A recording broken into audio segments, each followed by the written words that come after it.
Olá, pessoal, sejam bem-vindos a mais um episódio da segunda mostra de residências, uma parceria do HC com o DAB.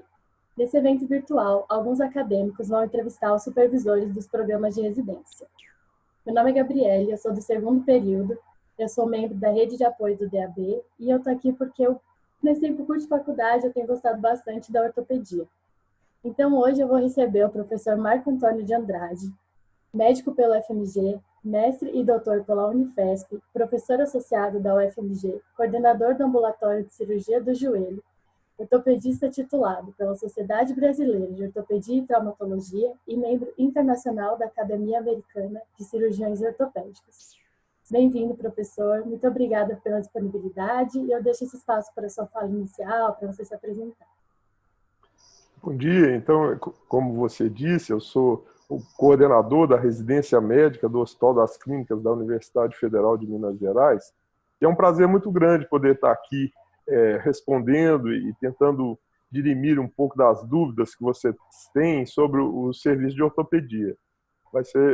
Estou pronto para as suas questões. Obrigada, professor, mais uma vez. Eu acho que você podia contar um pouquinho assim de começo, a sua história, como você escolheu a ortopedia, os desafios da carreira. Pois não. Eu, desde muito pequeno, eu jogava basquete. E meu pai era médico. Então, eu roubava os anti-inflamatórios dele e levava para os nossos jogos. E muitas vezes os meus amigos machucavam, eu dava o anti-inflamatório. E desde essa época eu era chamado de um médico da turma. Então eu tinha lá meus 13, 14 anos de idade. Isso me fez tomar gosto pela medicina e principalmente pela ortopedia, ligado tanto à área esportiva e tudo. Então, eu entrei na medicina sem ideia de que seria um ortopedista, mas durante o curso eu vi que o que eu queria mesmo era ortopedia, que é uma área interessante e muito ligada ao esporte. E agora você podia falar um pouquinho sobre a história desse programa de residência, o método de seleção, a quantidade de vagas? Então, o serviço de ortopedia e a residência de ortopedia do Hospital das Clínicas, ele é talvez um dos mais antigos do Brasil.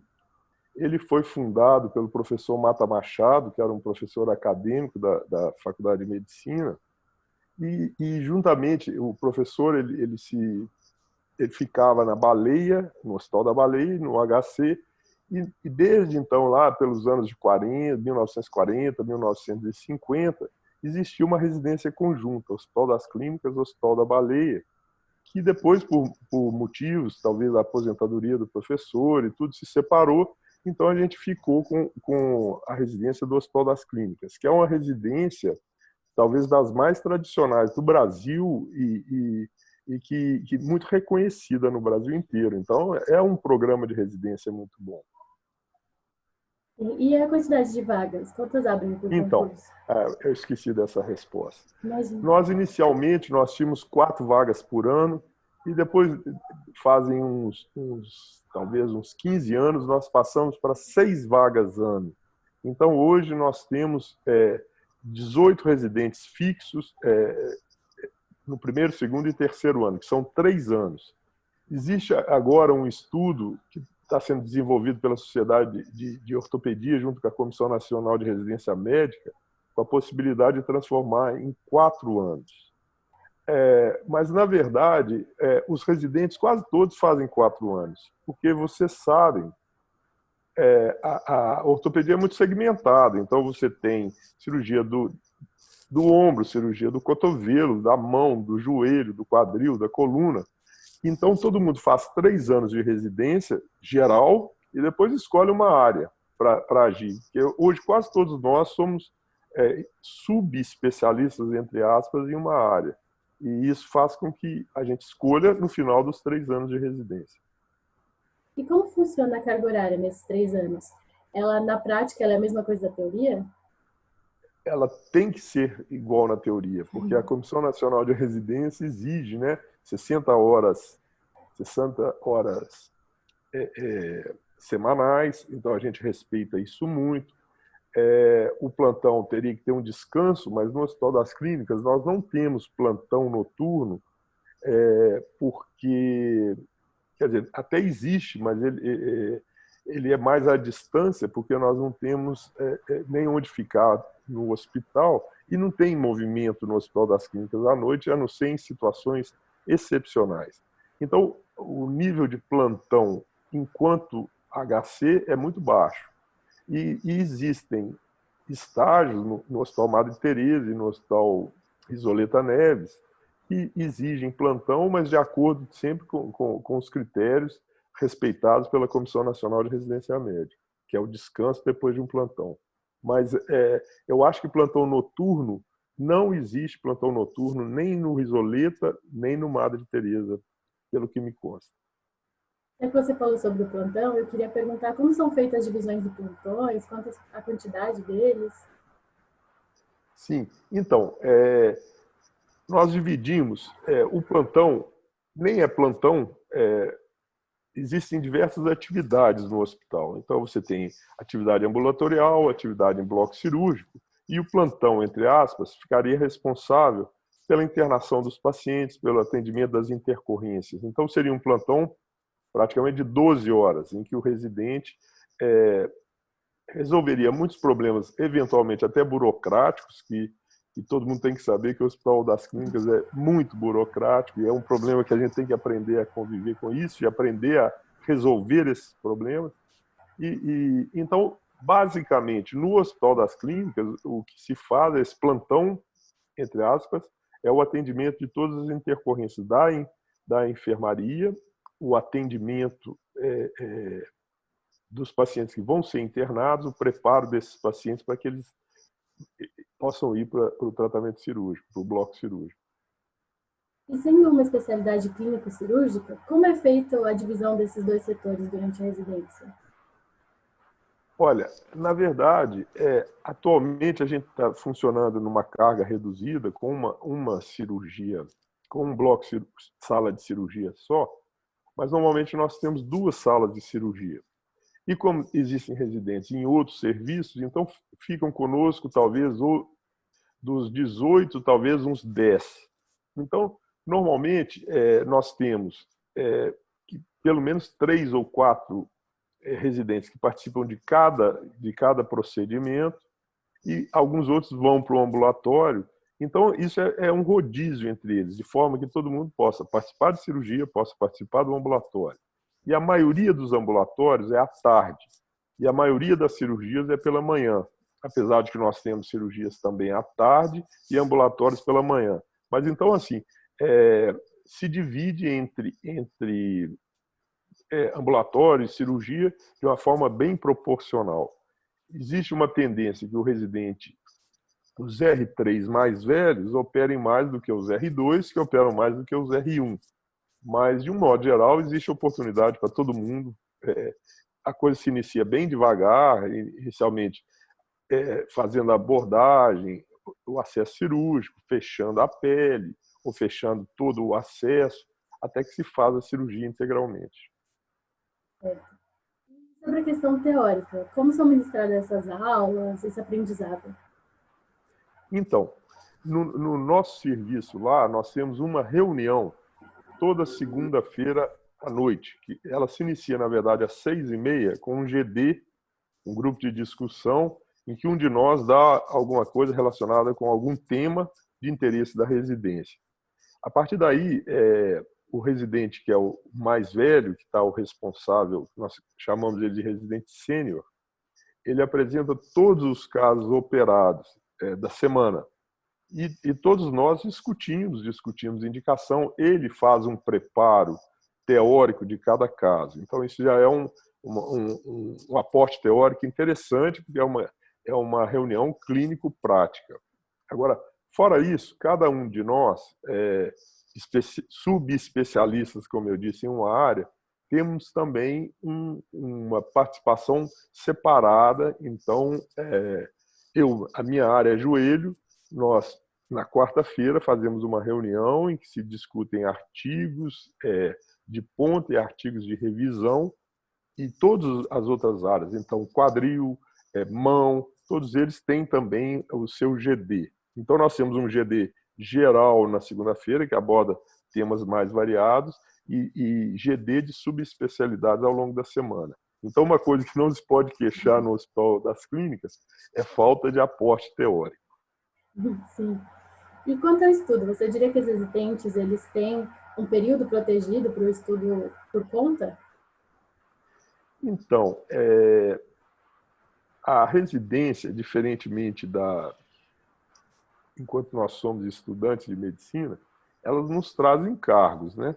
Então, a vida de estudante, que todo mundo fica querendo formar logo, acabar logo, é muito boa, porque ela tem muito menos responsabilidades, apesar de ter responsabilidades. Então, a partir do momento que você assume a residência, você tem muitas atividades que você tem que cumprir durante aquele horário, né? Dentro, lógico, das 60 horas, como eu te disse. Então, às vezes não resta tanto tempo durante o dia para se estudar, mas pelo menos no nosso caso, a parte da noite é muito livre. E isso permite que as pessoas estudem num horário bem adequado, não é à noite, madrugada, mas à noite, né? A partir de 7, 8 horas da noite. Sim. E sobre essa responsabilidade, como é a evolução da autonomia do residente ao longo dos 3 anos? Então, isso é uma coisa que é um estudo interessante, que já veio publicado lá, é um estudo americano, que à medida que você vai progredindo, você vai ganhando autonomia e vai podendo executar por você mesmo diversos procedimentos e tomar diversas condutas, não só procedimento cirúrgico, mas conduta frente ao paciente. Então, naturalmente, o R1 ele precisa de uma assistência muito maior do que o R2, que precisa de assistência maior do que o R3. Mas nunca, pelo menos é o que a gente procura fazer, o residente atende ninguém sozinho. Ele atende o paciente e sempre chama um de nós preceptores para conferir o que ele achou ou a conduta que ele vai tomar. E da mesma forma, ele opera, mas com a presença de um de nós lá, sendo corresponsável pelo procedimento junto com ele. E uma dúvida muito recorrente das pessoas é como funciona essa relação entre o preceptor e o residente?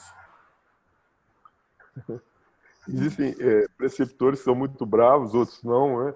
Mas, em geral, o que a gente faz, a gente precisa procura ter uma relação muito harmônica, porque é muito ruim você querer impor as coisas pela força, pela exigindo, né? É muito melhor que você dê exemplos e faça com que as pessoas façam aquilo de boa vontade. Então é o que a gente busca fazer no serviço. Em geral, com raríssimas exceções, o relacionamento é muito bom entre todos os preceptores e todos os residentes. Existe um nível de cobrança muito grande, mas todos eles aceitam essa cobrança. E eu acho que felizmente, há muitos anos eu estou na coordenação da residência e foram pouquíssimos problemas que aconteceram entre residente e preceptor. E quais você diria que são as vantagens e as desvantagens do programa do HC? Olha, algumas vantagens. Eu vou começar pelas vantagens. Você, no Hospital das Clínicas, você tem condição de ter um contato muito direto com o paciente. Então, você avalia o paciente no pré-operatório, faz a indicação cirúrgica, vê esse paciente ser internado, você tem a oportunidade de operar o paciente, você tem a oportunidade de seguir o pós-operatório desse paciente. Um hospital privado, que tem outras vantagens, a desvantagem é que eu, médico, tenho o meu caso, eu levo para ser operado, o residente vai ver o paciente no momento da cirurgia e ele não vai ver o resultado do meu procedimento, porque eu vou ver esse meu paciente no meu consultório sem o acompanhamento do residente. Então lá, eu acho que a grande vantagem é você ter uma visão holística do paciente, pré, per e pós-operatório e o que foi o resultado daquele tratamento. Então isso te dá um ensinamento muito grande. A desvantagem maior que eu vejo é que todo esse processo de burocracia do hospital, o número de cirurgias, eu acho que é uma desvantagem, porque hoje tem greve, ou falta isso, ou falta aquilo. Então, assim, não é nunca do jeito que nós gostaríamos, o volume de cirurgia e tudo. Outra vantagem, no Hospital das Clínicas, o residente opera, ele faz o ato cirúrgico, o que é uma coisa que dá muita experiência, né? Então, acho que tem vantagens e desvantagens. Certo. E sobre como funciona o mercado de trabalho da ortopedia e as diversas áreas de atuação? Então, o mundo moderno, com veículos cada vez mais velozes, um mundo muito mais violento, infelizmente, faz com que haja muito acidente de trânsito, muita violência urbana, violência domiciliar, e isso faz com que a necessidade de cirurgião do trauma e o trauma ortopédico, talvez seja dos maiores, é muito necessário. Então, é um campo que expande exponencialmente ao longo do tempo. Cada vez mais, e infelizmente, não vai ter jeito de se deter. E mais, se nós considerarmos que as pessoas hoje vivem muito mais e a tendência é viverem mais e mais, os problemas degenerativos também sempre vão aumentar e vão fazer com que as pessoas vivam mais e tenham mais problemas degenerativos e tenham mais problemas ortopédicos também. E um terceiro fator que favorece muito, cada vez mais as pessoas procuram praticar mais esportes, né? E com os esportes vêm as lesões da prática esportiva, e também são vistos pelo ortopedista. Então, eu acho que é uma especialidade muito promissora. Então, você perguntou na subespecialidade, se você considerar ombro e joelho para as atividades esportivas em geral, o tempo todo você tem lesões. E se você considerar lesões degenerativas, o joelho e o quadril também frequentemente, porque as pessoas têm muita artrose do joelho e muita artrose do quadril. E o trauma, evidentemente, acomete todas as áreas, porque você tem fraturas nas mais diversas áreas. Então, é um campo ainda muito, muito vasto e que tem muito lugar para ser preenchido. E agora uma dúvida que é minha, que nem estava nas perguntas, é sobre o exame de titulação da Sociedade Brasileira. Se você pudesse falar um pouquinho sobre isso. Então, a Sociedade Brasileira de Ortopedia, todo ano a gente se reúne e diversos ortopedistas do Brasil inteiro e tem um exame de seleção que é um padrão internacional, é muito legal. Você tem provas de habilidade cirúrgica, você tem provas de relacionamento com o paciente, você tem prova teórica de múltipla escolha, provas de casos clínicos que você é avaliada por dois ortopedistas. Então, isso faz um título que é muito importante, nós damos muita importância a ele. O título do MEC, a partir do momento que você tem uma residência e a do Hospital das Clínicas é reconhecida pelo MEC, você tem o título do MEC e o título de especialista. Mas todo mundo quer fazer essa prova da Sociedade Brasileira de Ortopedia, porque é um título muito importante. Então, eu acho que é uma coisa que vale a pena que se faça e que se tenha esse título, porque é um fator diferencial enorme. Então, isso é uma coisa. E uma pergunta que você tinha me mandado e não me fez, mas eu vou querer comentar sobre ela, é a mulher inserida na ortopedia. Eu ia perguntar agora. Então, porque é uma coisa muito interessante, e cada vez mais, nesse concurso que tem todo ano, e eu participo há anos dele, a gente vai vendo cada vez mais o número de mulheres aumentar. Então, antigamente se tinha um conceito seguinte, não, ortopedia é força. E eles até brincavam, ortopedista tem que ser burro e forte, porque não precisa estudar, qualquer coisa assim. Muito pelo contrário, talvez hoje seja uma das especialidades em que se exige mais estudo, como ela é muito disputada, por exemplo, no Hospital das Clínicas, a média da ortopedia é muito alta, próximo da clínica médica e tudo. Então, é uma especialidade em que se exige muito estudo e também essa ideia da força. Naturalmente, na cirurgia do trauma, em algumas coisas, você tem que fazer alguma força, mas quase sempre ela é feita por aparelhos. Então, uma pessoa como você poderia ser uma ortopedista sem problema nenhum. E ainda existem as subespecialidades que são menos, exigem menos força física. Então, a cirurgia da mão, a cirurgia pediátrica, uma série a própria medicina esportiva. Então, você não tem muito problema. Então, eu acho que hoje, nesse campo e em todos os outros, a mulher tem uma participação muito importante e vai ser crescente. Na nossa residência, eu estou lá há muitos anos na coordenação, havia tido duas residentes. E nos últimos 5 anos, pelo menos umas 6 mulheres fizeram a prova. Algumas não continuaram, mas nós temos hoje 2 que estão fazendo a residência. No Hospital Madre Teresa, por exemplo, são de 6 residentes, 2 são mulheres. Então, cada vez mais, a mulher está participando e tem campo. Eu não vejo problema nenhum com relação a isso. Eu acho que esse medo cresce muito nas acadêmicas, porque a quantidade ainda é muito pequena de mulheres, né? Eu vi uma pesquisa de 2018 que apenas 6,5% das residentes de ortopedia eram mulheres.